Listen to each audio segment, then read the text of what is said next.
586 straight attempts without throwing an interception at Lambeau came to an end in the first quarter, and not long after that, he threw his second INT of the game. The Packers defense picked him up, though, picking off Nick Foles 4 times, including one taken back for a TD in the Packers' 24-10 win over the Rams. Skip, you need your red pen because we need a grade here. A blue pen. Yeah.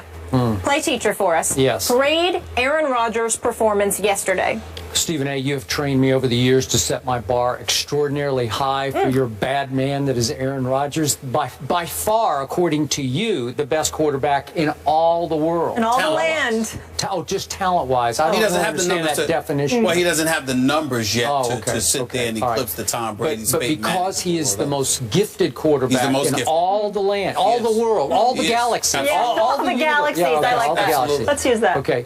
Because of that, I have to grade him on a really severe curve here, right? I do. So I'm going to give him a D as in dog. I'm not calling him a dog, but I'm just saying that he had kind of a doggy game by his standards. It's not disrespectful. It's just the God's truth. It's the God-awful truth is what it was. Because once again yesterday, and by the way, does Green Bay get to play every game at home? Do they have 16 home games? Every time I look up, he's playing at home. Doesn't it feel like that? They're home like the next 4 weeks. It's just like, well, what's the deal with them? Write this down. How does he pull that off? Well, y'all can pull up the Green Bay Packers schedule on the screen to show how Skip lies to the American people on a daily basis. So back to the grade. Okay, so Aaron Rodgers turns the ball over not once, twice. He turned the ball over 3 times. Obviously, he had a remarkable, all-time astonishing streak of going without interceptions at home. And he got a little bit of a bad break on a tip ball that turned into interception number 1. But then he threw interception number 2. And then, I don't know if we have this video handy, but he actually threw interception number 3 right into the breadbasket of Nick Fairley. Can we see this? And hits him right in the stomach. And, of course, what? Wow, it's right in your stomach. Oh, you could have run with it. Of course, Nick Fairley weighs 300 pounds, and he doesn't catch many footballs, and Aaron Rodgers threw it a little bit, put too much mustard on it, and poor Nick Fairley couldn't hang on to what should have been interception number 3. On the next play, Aaron Rodgers coughed the ball up, got stripped from behind. They recovered, and here they went. And somehow, Nick Foles, as I always say, he's not fool's gold, he's Foles gold. 4 interceptions and a QBR on a scale of 0 to 100 of 2. He had a 2 QBR yesterday. He was off yesterday. And by the way, they also missed 3 field goals yesterday at Lambeau. Greg the leg. He was, I don't know what happened to the leg. How do you guys come up with this stuff? I don't know, but seriously, he missed 3 field goals, and somehow the Rams hung in this game against the vaunted Green Bay Packers, who have a very good defense. They're all over the field. Clay Matthews just creates havoc on every other play.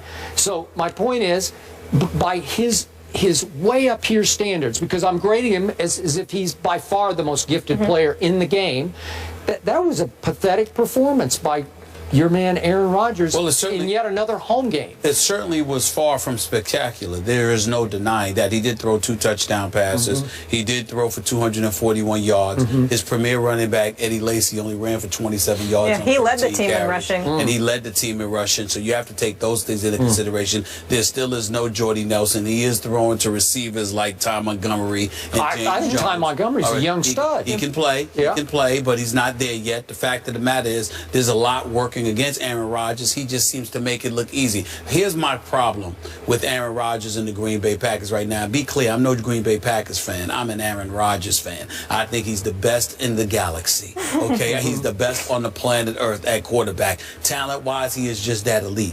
What I will say to you, however, is that I do think they tend to play down to competition.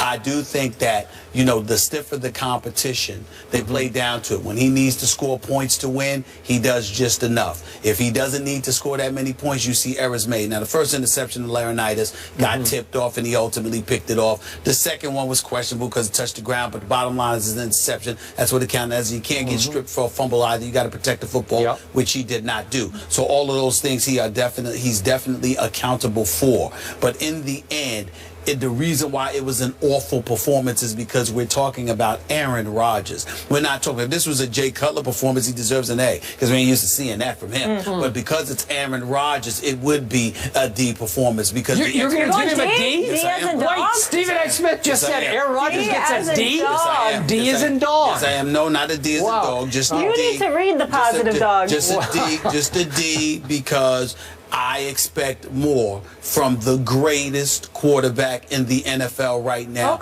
in Aaron Rodgers. Wow. And Groundbreaking. he came up significantly short. Let me tell you who will get an A grade from me. Credit to you. This dude, Todd Gurley, I knew looks it, though. special. Yeah. He looks special. Now, again, I knew he was special coming out of Georgia. My question about him is still a question. I know. His durability. I never once questioned the great abilities of Todd Gurley. What I question is his durability, and speaking of that, my heart goes out to Nick Chubb. That was a Georgia. That was a nasty, ugly It sounded knee like injury. it wasn't quite as bad as it could have been. They're saying it's pretty. He's out for the year. I can tell you that much. And that looks bad. It seems to happen to these guys at Georgia recently. I wish him nothing but the best. But Gurley, I'm just hoping that he can stay healthy, because if he can stay healthy, Fisher's doing some good things in St. Louis, although it appears that Nick Foles is regressing. You're exactly right. But Todd Gurley is rising. And again, God bless him. If he can stay healthy, because he's going to take a lot of punishment, because that's how he does it.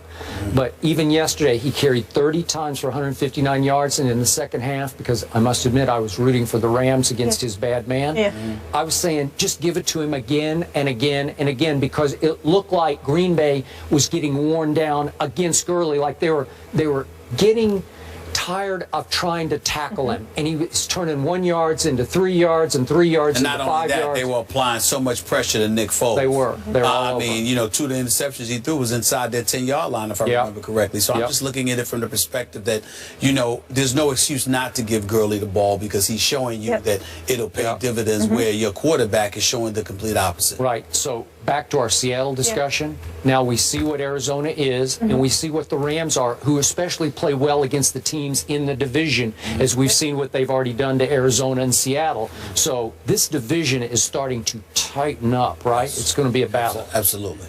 No question. You know what other team is tightening up? The Chicago Bears. Jay Cutler rallying. Cuddy. Cuddy to victory. So, Stephen A. ready to apologize to Cutler? That was the game of the day yesterday. Find out after the break.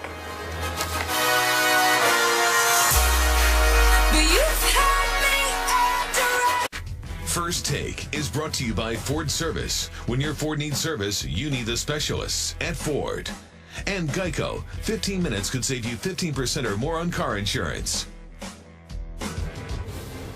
Tonight, it's the Week 5 edition of Monday Night Football at 8:15 Eastern on ESPN. Steelers take on the Chargers. Coverage begins with Monday Night Countdown at 6 on ESPN.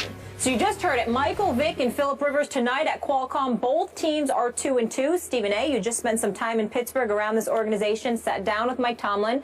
That interview will air on Countdown. What do you expect from Vick tonight? Well, I expect him to do some damage, because I expect him to feed Antonio Brown the ball, but primarily Le'Veon Bell should see a lot of action. You can run on the Chargers. You can expose their secondary to some degree. Remember, Martavis Bryant comes back. He's going to be playing in this game along with... I don't think he's going to play tonight. I'm not sure. I'm not sure, but I know he's eligible to play. You got Brown, you got Bryant, you got Wheaton, you got Miller. I'm just looking at all of these guys, and I'm saying, look, and Todd Haley, who I also spoke to, sat up there. Very nice to me, by the way. He's very nice. But he spoke to me, and he said, look, we got a week under Vic's belt. We expect good things to happen this weekend. I believe them against these Chargers. Plus, the weather conditions should be good. So you like Pittsburgh to pull this one out? I am, too. And I'm with you. You got to feed it to Le'Veon and to D'Angelo Williams and play defense, even though their defense is a little beat up. And I think they can beat a reeling Chargers team on a big Monday night stage, in which Michael Vick has always played pretty well under the brightest lights, and I think he'll play pretty well,